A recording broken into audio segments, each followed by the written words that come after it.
அனைவருக்கும் வணக்கம். கண்டேன் சீதையே என்று சொல்லி ராமனுக்குள் சிலிர்ப்பை ஏற்படுத்தியதை சொல்லவா? அந்த சந்தோஷத்தை ஏற்படுத்த அனுமன் பட்ட கஷ்டங்கள் என்னவென்று சொல்லவா? சீதையை கண்டுபிடிக்க உதவிய சம்பாதி யார் என்று தெரியுமா? ராமன் சீதையிடம் தன்னை அடையாளம் காட்ட மோதிரம் கொடுத்து அனுப்பியதை போல சீதை என்ன கொடுத்தார் என்று தெரியுமா? லங்காயினிக்கு பாவ விமோச்சனம் கிடைத்தது எவ்வாறு? இன்னும் பல சிலிர்ப்பூட்டும் சம்பவங்களை உள்ளடக்கியது இந்த சுந்தரகாண்டம். சுந்தரகாண்டம் என்று சொல்லும் போதே மனதில் ஒரு குதூகலம் ஏற்படுகிறது. அது ஏன் என்றால் அது ஒரு வெற்றி படலம். இதிகாசத்திலேயே ராமாயணம் மிக உயர்ந்த இடம் வாய்ந்தது. ராமாயணத்தில் 6 காண்டங்கள் இருந்தாலும் 5வது காண்டமான சுந்தர காண்டமே மிகவும் சிறப்பு வாய்ந்தது. இதை கர்ப்பிணிகள் அடிக்கடி கேட்டு வரலாம் என்றும் சொல்லப்படுகிறது. அதற்கு காரணம் சுந்தரம் என்றால் அழகு. அழகு பொருந்திய அனைத்து அம்சங்கள் கொண்டவர்களை உள்ளடக்கிய மிக முக்கியமான காண்டம் இது. சுந்தரகாண்டம் என்ற கதையை வால்மீகி தொடங்கி இந்திரா சௌந்தரராஜன் வரை பலர் எழுதியிருக்கிறார்கள். அப்படி என்ன இந்த கதை என்பதை பார்ப்பதே இந்த பதிவு. This is Books of Soul channel. இந்த சேனல் புக் பத்தின review, summaries and book recommendations, அப்புறம் நிறைய சிறுகதை தொகுப்பு எல்லாம் நான் கொடுத்துக்கிட்டு இருக்கேன். டைம் கிடைக்கும் போது நான் போட்டிருக்க மற்ற வீடியோஸையும் பாருங்க, உங்க ஃப்ரெண்ட்ஸ் அண்ட் ஃபேமிலிஸ் கூடயும் ஷேர் பண்ணுங்க. வாங்க நம்ம இந்த வீடியோக்குள்ள போகலாம். சுந்தரகாண்டம் கதையை அறிய முதலில் அந்த சூழலை நாம் புரிந்து கொள்ள வேண்டும். அதற்கு ராமாயணம் கதை சுருக்கத்தை காணலாம். ராமர் அயோத்தியின் இளவரசர். அவரது மனைவி சீதா மற்றும் அவருடைய தம்பி லக்ஷ்மணன் தசரத மகாராஜாவின் வாக்கை காப்பாற்ற 14 வருடம் வனவாசம் வந்து காட்டில் வசித்து வந்தபோது ராவணன் சூழ்ச்சி செய்து சீதையை விமானம் மூலம் அழைத்து லங்கைக்கு சென்றார். அப்போது ராமர், லக்ஷ்மணர், சீதை ஆகிய மூவருக்கும் காவலாக இருந்தது ஜடாயு என்னும் பறவை. சீதையை ராவணன் அழைத்து சென்ற போது ராவணனுடன் போரிட்டு தன் இன்னுயிரை நீத்தது ஜடாயு என்னும் பறவை. இருந்தும் ஜடாயுவால் சீதையை காப்பாற்ற முடியவில்லை. ராவணன் சீதையை லங்கைக்கு கடத்தி கொண்டு போனார். ஆனால் அவர் எத்திசையில் போனார் என்பது யாவருக்கும் தெரியாது.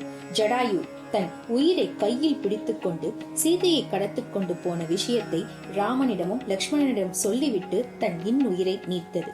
இனி நாம் சுந்தர காண்டத்தில் ஸ்ரீ ஆஞ்சநேயர் செய்த வீர தீர செயல்களை பார்ப்போம். வாயுவின் புத்திரரான ஆஞ்சநேயர் இறப்பை தானே முடிவு செய்யும் வரம் பெற்றவரான ஆஞ்சநேயருக்கு இந்த கடலை தாண்டுவது ஒரு பெரும் செயல் அல்ல என்றும், சீதையை கண்டுபிடிப்பது உன்னால் மட்டுமே முடியும் என்ற ஜாம்பவானின் ஆசையை பெற்றார். அது மட்டும் அல்லாமல் அந்த வானார கூட்டங்களும் உற்சாகத்தில் கூக்குரலிட்டு ஆஞ்சநேயரை சீதையை காண வழியனுப்ப தயாராக இருந்தன. இந்த உற்சாகமும் ஜாம்பவானின் நேர்மறை சொற்களும் தன்னால் இந்த காரியம் தனியாக செய்ய முடியுமா என்று எண்ணிக்கொண்டிருந்த ஹனுமனுக்கு இந்த வார்த்தைகள் புது உத்வேகத்தை கொடுத்தது. உடனே அவர் செயலில் இறங்கினார். காடுகளையும் மலைகளையும் தாண்டி லங்கையை நோக்கி தன் பயணத்தை புறப்பட்டார்.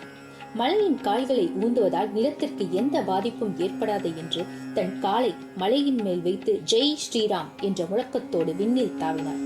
அந்த கணத்தில் சில மரங்கள் வேரோடு பெயர்ந்தன. பறவைகள் பயந்து கீச்சிட்டன. விலங்குகள் ஒதுங்கின. சர்ப்பங்கள் ஆஞ்சநேயரை பார்த்து கருடனோ என்று பயந்தன. சமுத்திரத்தின் ஒரு பகுதியை கடந்தவுடன் முதல் தடை ஏற்பட்டது. அது வைநாகம் என்னும் மலை மேலே எழும்ப அவர் வழியை மறித்தது. ஆனால் அது மறித்தது அவரை தடுப்பதற்காக அல்ல. இவ்வளவு தூரம் தாண்டி வந்தவர் சற்று இளைப்பாறவே. ஆனால் ஆஞ்சநேயர் தனக்கு நேரம் மிக குறைவாக இருப்பதாகவும், ராமருக்கு கொடுத்த வாக்கை நிறைவேற்றினால்தான் எனக்கு இளைப்பாறுதல் என்று கூறி, அதோடு உன் உபசரணைக்கு நன்றி என்று கூறிவிட்டு வெற்றியோடு திரும்பி வரும்போது உன்னிடம் வந்து விருந்து சாப்பிட்டு செல்கிறேன் என்று சொல்லி அந்த இடத்தை விட்டு கடந்தார். வைநாகமும் விலகி வழிவிட்டு சென்றது.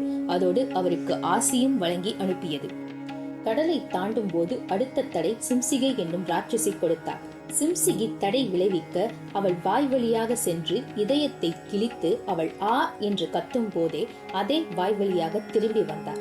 தன் இலக்கை நோக்கி உற்சாகமாக பறந்து கொண்டிருக்கும் போது தொலைவில் இலங்கையை பார்த்தார். அவ்வளவு அழகு பொருந்திய ஓர் இடம். திருவோண மலைகளும் பெரும் மதில்களும் அருவிகளும் பார்க்கவே அவ்வளவு ரம்மியமான காட்சி. இலங்கையை நெருங்கியவுடன் தன் உருவை சுருக்கிக் கொண்டு யாரும் தன்னை அறியா வண்ணம் அந்த ராட்சசன் இருக்கும் இலங்கையில் தைரியமாக நடக்கத் தொடங்கினார். அப்போது இலங்கையின் அழகை ரசித்துக் கொண்டு மரத்துக்கு மரம் தாவிக்கொண்டு இருந்த ஹனுமனை தடுத்து நிறுத்தினார் இலங்கையின் காவல் தெய்வமான லங்கினி. இலங்கையில் வானரத்துக்கு என்ன வேலை என்று திட்டியவாறே அவரை அடிக்க தன் கையை ஓங்கினார். என்னதான் அரக்கியாக இருந்தாலும் ஒரு பெண்ணை வலது கையால் அடிக்கக்கூடாது என்று எண்ணி இடது புஜத்தால் ஓங்கி ஒரு குத்து விட்டார். கதிகலங்கி கீழே விழுந்தார் லங்கினி. எழுந்தவுடன் தான் அவளுக்கு தான் பெற்ற சாபம் என்ன என்பதை நினைவுக்கு வந்தது. ஆம், லங்கினி சாபத்தினால் இந்த இலங்கையில் காவல் புரிந்து வந்திருக்கிறார்.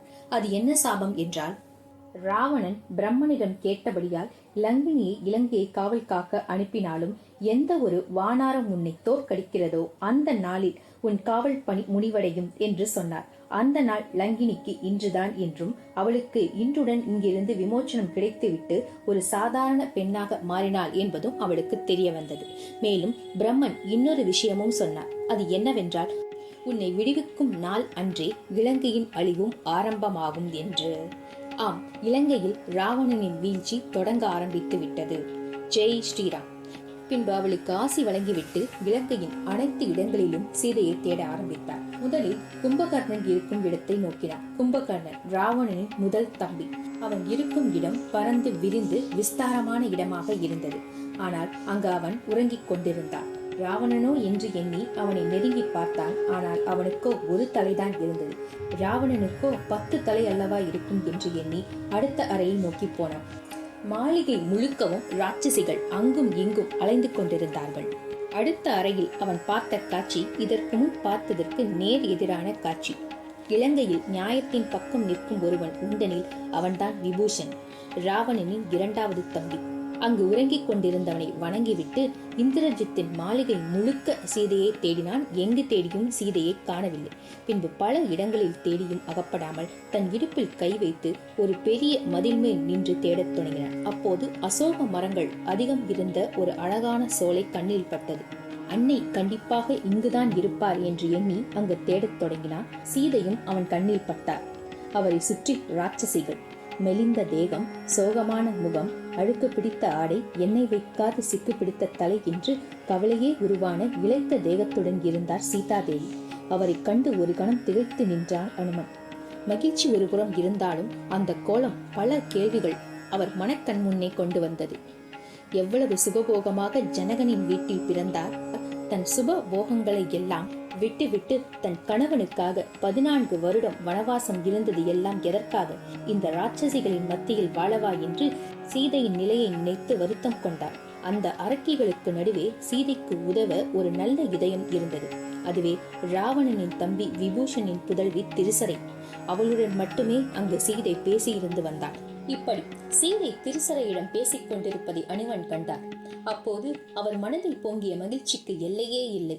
சரி, சீதையிடம் சென்று பேசலாம் என்று எண்ணிக்கொண்டிருக்கும் போதே பரந்த உடலை கொண்டு பார்ப்பவர்களை தன் பார்வையால் எரித்து கொள்ளக்கூடிய கொடிய மிருகமான 10 தலை நாகத்தின் மறு உருவமான ராவணன் அந்த இடத்திற்கு வந்து கொண்டிருப்பதைக் கண்ட ஹனுமனுக்கு கோபம் கனலாய் மாறியது.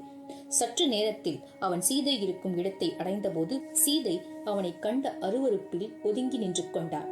அது மட்டுமல்லாமல் தான் கட்டியிருந்த சேலையால் தன் உடல் முழுவதையும் மறைத்துக் கொண்டார். அப்போது ராவணன் சீதையை வசியப்படுத்துவது போல பல வார்த்தைகள் பேசி சீதையை அரண்மனைக்கு அழைத்து தன் இச்சைக்கு ஆளாக்க நினைத்தான். அது எதுவுமே பலிக்காத காரணத்தால் அவன் கோபமான கர்ஜனையில், உனக்கு இன்னும் 2 மாத காலமே அவகாசம் உள்ளது என்று கூறி அவ்விடம் விட்டு சென்றான்.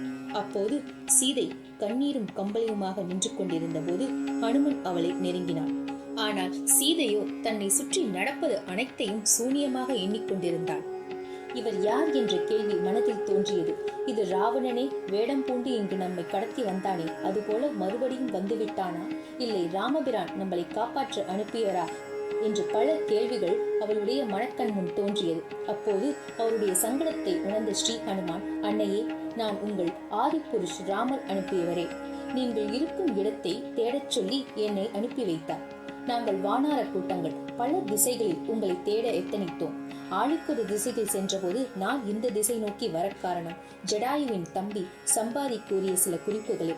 ஆம், நாங்கள் வானரப்படையில் பேசிக் கொண்டிருக்கும் போது ஜடாயு இறந்த செய்தியை அறிந்த சம்பாதி அந்த மலையில் இருந்து வெளிவந்து ராவணன் யாரையோ கடத்தி கொண்டு போனதையும் அவர் ராமா ராமா என்று கூறியதையும் கேட்டதாக சம்பாதி கூறியது. அந்த சம்பாதி சொன்ன வழியில் நாங்கள் உங்களை தேடி வந்தோம் என்றார் ஹனுமன். இருந்தும் சீதைக்கு சந்தேகம் விலகியவாறு இல்லை. உடனே ஹனுமன் தன் மடியில் வைத்திருந்த ஒரு மோதிரத்தை காட்டினார். ஆம், அந்த மோதிரம் ராமன் சீதை திருமணத்தில் அணிவித்தது. இதை கண்ட பிறகே சீதைக்கு முழு நம்பிக்கை வந்தது அனுமன் மீது. பிறகு ராமர் பற்றியும் லக்ஷ்மணன் பற்றியும் அவர்கள் ஏன் இங்கு வந்து தன்னை மீட்டு செல்லவில்லை என்பதையெல்லாம் கேட்டு தெரிந்து கொண்டார்.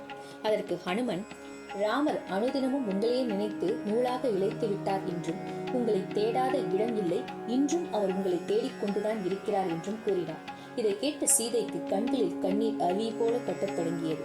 அதை கண்ட ஹனுமன், சீதையே, நீங்கள் அழுத காலம் எல்லாம் முடிவுக்கு வந்துவிட்டது. இனி ஒரு துளியும் நீங்கள் சிந்தக்கூடாது என்று சொல்லி, வாருங்கள், நான் உங்களை இவ்விடம் இருந்து அழைத்துச் செல்கிறேன் என்று கூறினார்.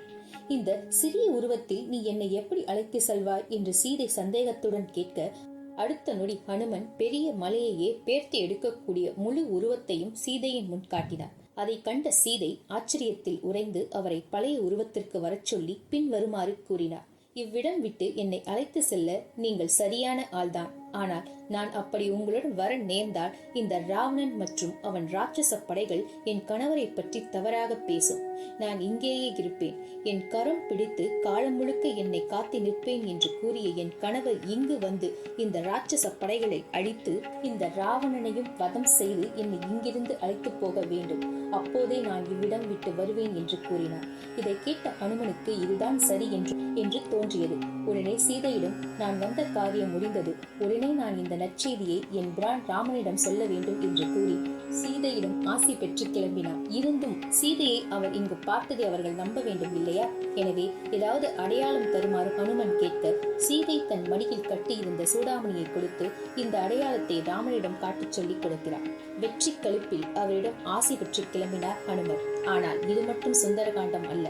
இனிதான் ஹனுமனின் முழு ஆட்டத்தை வாசகர்கள் கேட்கப் போகிறீர்கள். ஆம், சீதையிடம் இருந்து விடை பெற்ற ஹனுமன் நேராக ராமனிடம் செல்லவில்லை. அவன் சென்று சந்தித்தது ராவணனை. அது ஏன்?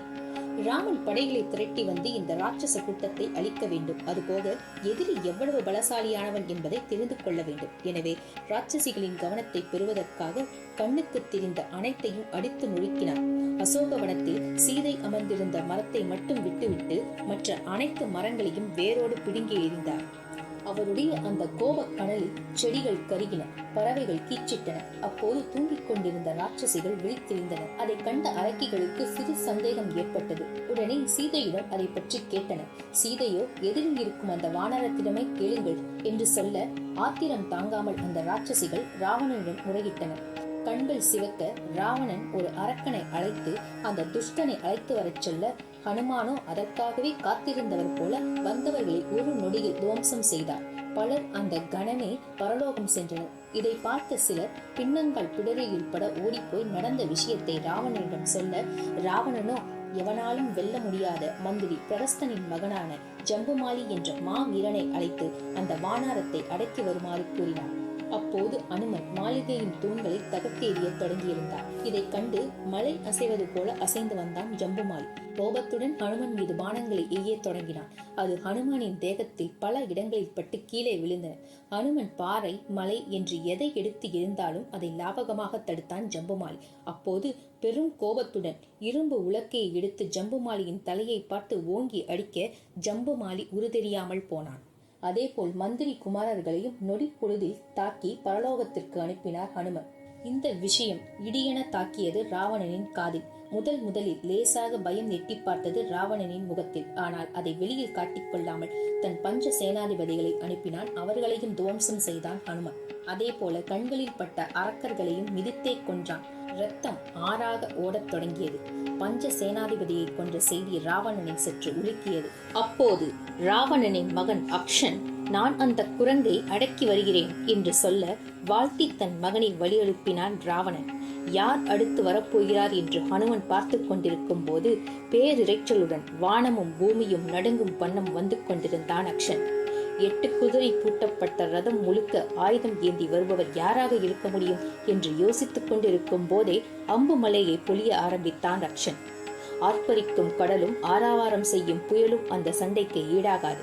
பிறகு அவனை சுற்றியுள்ள அரக்கர்களை அழித்த ஹனுமன் அக்ஷனின் காலை பிடித்து சுழற்றி அடித்ததில் தலை பிழந்தது. தலை பிழந்த தன் மகனை பார்த்த ராவணன் என்ன செய்வதென்று தெரியாமல் திகைத்தான். அப்போது தன் பெரிய மகனான இந்திரஜித் என்னும் மேகநாதனை அழைத்தான். ஜம்புமாலி, மந்திரிகள், அக்ஷன் போன்றோரை அழித்த இந்த வானரம் சாதாரண விலங்கு இனத்தை சார்ந்தது போல தெரியவில்லை. எனவே நீ அற்பமாக எண்ணாமல் கையாள வேண்டும் என்று ராவணன் இந்திரஜித்திடம் கூறி அனுமனை எதிர்க்க அனுப்பினான். 4 சிங்கங்கள் பூட்டிய தேரில் ஆர்ப்பரிக்கும் கடலை போல் கிளம்பினான் இந்திரஜித். அவனுக்கும் ஹனுமனுக்கும் பல நேரம் யுத்தம் தொடர்ந்தது. இவனுக்கு சாதாரண பானங்கள் உதவாது என்று எண்ணிய இந்திரஜித் பிரம்மாஸ்திரத்தை பயன்படுத்தியே ஆக வேண்டும் என்று எண்ணினார்.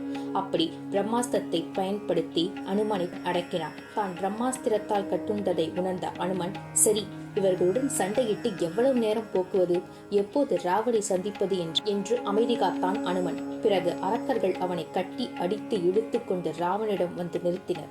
அவனை கண்டதும் ஹனுமனுக்கு சீதையின் துயரம் அவனின் மனக்கண் முன் வந்து நின்றது. இருந்தும் நம்மால் ஏதும் செய்ய முடியாமல் போனது அவனுக்கு பெரும் மன உளைச்சலாக ஆனது. ராவணனின் அழகும் கம்பீரமும் மயக்கும் அளவே இருந்தது.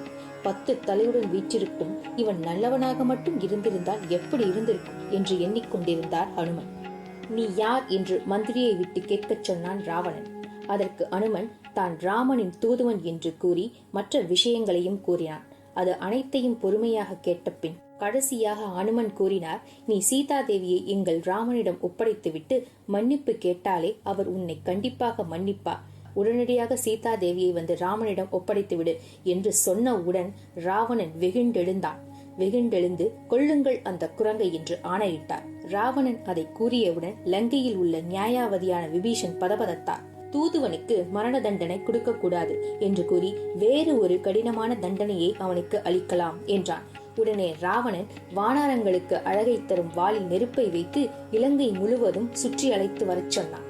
அந்த கணத்திற்காகவே காத்து கொண்டிருந்த ஒரு கூட்டம் பழைய துணியை எடுத்து வாளில் சுற்ற ஆரம்பித்தனர். வாள் வளர்ந்து கொண்டே சென்றது. இலங்கையில் துணிகளுக்கே பஞ்சம் வரும் நிலை வந்துவிட்டது. பிறகு அந்த ராட்சச கூட்டங்கள் களைத்து போயின. சரி, போதும், எண்ணெயை விட்டு நெருப்பை பற்ற வையுங்கள் என்று கூறினான். நெருப்பை பற்ற வைத்த பின்பு அடித்து இழுத்து இலங்கை முழுவதும் ஹனுமனை அழைத்துச் சென்றார்கள். அப்படி நடந்த செயலை ஒரு அரக்கி சீதையிடம் சொல்ல சீதை மனமுருகி அக்னி தேவனிடம் வேண்டினாள். அக்னி தேவா, நீங்கள் அனுமனை தாக்காமல் இருக்க வேண்டும் என்று அவள் வேண்டினாள். அவள் வேண்டிய அடுத்த கணம் பற்ற வைத்த தீ வெளியில் திகுதிகு என்று எரிந்தாலும் ஹனுமனுக்கு உள்ளுக்குள் குளிர்ச்சியை அளித்தது. அதை உணர்ந்த ஹனுமன் இது அன்னையின் அருள் என்று உணர்ந்தார். மனதார நன்றியும் தெரிவித்தார் சீதாதேவிக்கு. அப்போது ஹனுமன் தான் வந்த காரியம் முடிந்தது என்றும் ராவணனையும் பார்த்தாகிவிட்டது, அவனுடைய படைகளின் பலத்தையும் தெரிந்தாகிவிட்டது என்று தன்னுள் சொல்லிக்கொண்டு இனி போவதற்கு முன்பு நாம் யார் என்று காட்டிவிட்டு செல்ல வேண்டும் என்று எண்ணிய ஹனுமன் தான் கட்டுண்டதை ஒரு சிலிப்பு சிலிப்பி கட்டில் இருந்து வெளிவந்தார். வந்து அந்த தீயாலேயே இந்த இலங்கையை அழிக்க வேண்டும் என்று முடிவு செய்தார். பிறகு தன் வாளை சுற்றி தன்னை சுற்றியுள்ள அரக்கர்களை காயப்படுத்தினார். பிறகு ஒரு பெரிய மாளிகையின் மேல் அமர்ந்தார். வெள்ளியும் தங்கமும் முத்தும் வைரமும் வைடூரியமும் போன்ற முத்துக்களால் செய்யப்பட்ட அந்த மாளிகை தீயினால் உருகி ஓடின. வீடுகள் எரிந்தன. மக்கள் வீடு இல்லாமல் திகைத்தனர். தன் தலைவன் தவறு செய்தால் அதை ஆதரித்தவர்களுக்கு இதுவே கதி என்று சொல்லாமல் சொல்லி கடைசியில் கடலில் தன் வாளை அமர்த்தி அனைத்து தீயும் அடங்கிய பிறகு ராமனிடம் சீதையை கண்ட செய்தியை சொல்ல கிளம்பினான். மிகவும் சந்தோஷத்தோடு அதே போல் மலைக்கு மலை தாவி தன் பயணத்தை தொடர்ந்தான். பெரும் கூக்குரலோடு அவன் சென்று கொண்டிருந்தான். அவனுடைய அந்த கூக்குரலை கேட்ட ஜாம்பவான் ஹனுமன் சென்ற காரியத்தில் வெற்றி பெற்று விட்டான் போல, அதனாலேயே இப்படி கூக்குரலிட்டு வருகிறான் என்று சொல்ல ஜாம்பவானை பார்த்த ஹனுமன் சொன்ன முதல் வரி கண்டேன் சீதையே என்று.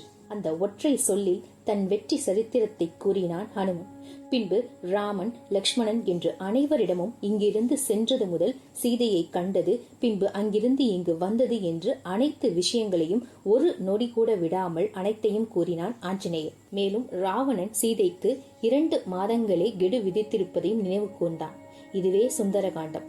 இந்த கதையில் அன்பு, சூழ்ச்சி, வெற்றி, பக்தி, சமயோசின சிந்தனை என்று அனைத்தும் கலந்த வண்ணம் உள்ளது. அதனாலேயே இதை அனைவரும் படிக்க வேண்டும் என்று சொல்லப்படுகிறது. நேரம் கிடைக்கும் போதெல்லாம் இதை நீங்கள் திரும்ப திரும்ப கேட்கலாம். நல்லதே நடக்கும். நன்றி, வணக்கம்.